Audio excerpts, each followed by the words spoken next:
Tony Arajanian is an Armenian immigrant who settled in the Los Angeles area, where he met and married Ani. In 2004, the couple owned several businesses, including a tanning and nail salon. Each Sunday, Tony and his son Tobel cleaned the salon together.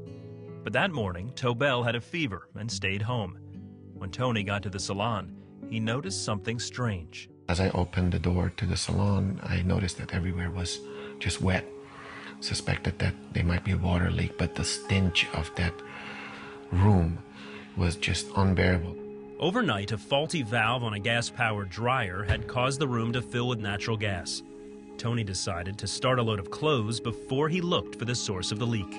I just kind of pulled my t-shirt over my nose and took the towels to the very end of the salon where the dryer was. The last thing Tony remembers is pressing the start button on the dryer. As I pushed the button, there was this massive explosion. I remember I was yelling and screaming, and because of all the massiveness of the fire, I could not see where I was going. And it seemed like a voice was telling me, go this direction, go this direction. Tony made it as far as the street. A pastor from a local church saw him lying there. I called 911 to tell them there was a fire at a strip mall.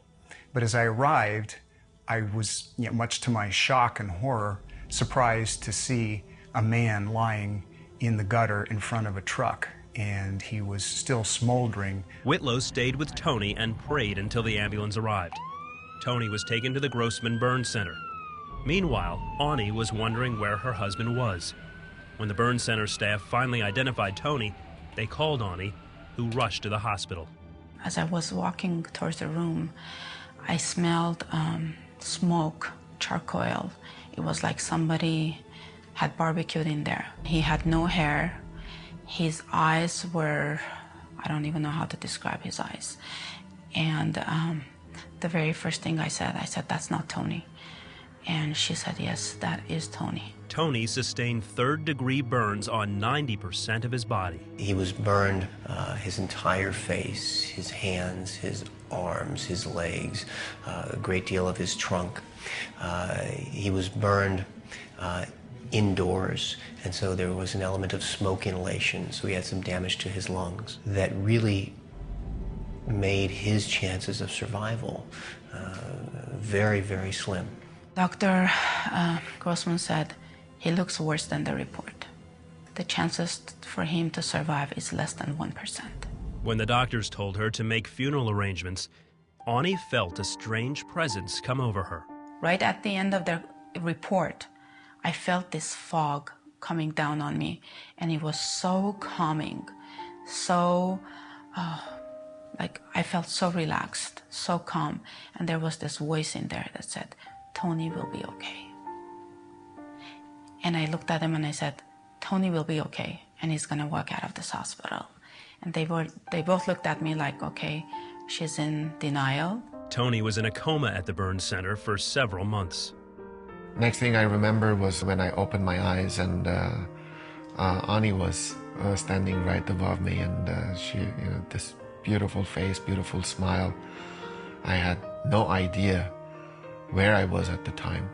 And I asked her, what is going on? Where am I? And she goes, well, you had a little accident. And I go, well, how bad is it? And she goes, well, don't worry about it. You're here with us. And that's what really matters. Ani rarely left her husband's side. The whole time, I had faith. Every time I was away from his room or in his room, I could picture Jesus right over his head. All I was doing was just reading the Bible, day in and day out. And I wouldn't allow anybody to come to his room, no visitors, because I didn't want anybody to cry in his room. I never cried in his room. It was all encouraging words. You're gonna make it, you look good. And I would pray with him every day. Members of Rick Whitlow's church began a prayer vigil for Tony and his family after the accident.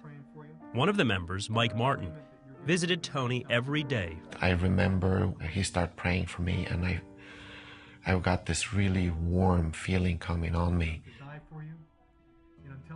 And from that day on, I could not wait till Mike comes and pray for me. Although Tony had been a sporadic churchgoer before the fire, he realized he had never had a personal relationship with Jesus. One time, he said that I want you to declare Jesus Christ as your Lord and Savior. I said, I declare Jesus Christ as my Lord and Savior. Things start changing from that moment on. Tony underwent over 40 surgeries on his face and body. He is in the Guinness Book of World Records as the person with the greatest percentage of third-degree burns. Tony is convinced if it had not been for the incredibly skilled hands of his surgeons, the prayers of a caring group of believers, and the love of his family, he would not have survived. One time I was sitting on the bed and looking at some older pictures of mine. So I started, getting really upset and start crying. And Tobel came and sat next to me and literally took the pictures from my hand and threw it on the floor. And he goes, that's not important.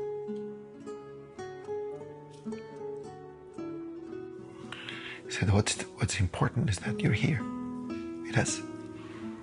And I have a dad. There are these intangible things that occur in medicine that we'd love to be able to explain, but as of yet can't. The faith that both of them had that they could survive. In my non-medical point of view, I think that had a big part of it. The Origenians want to use their experience to bless others and to spread the gospel. We try to share our stories, help other survivors. We do anything and everything we can within our powers to motivate, encourage, and let people understand that there is a God. He's powerful. And when you declare Jesus as your Lord and Savior, it can really change things around.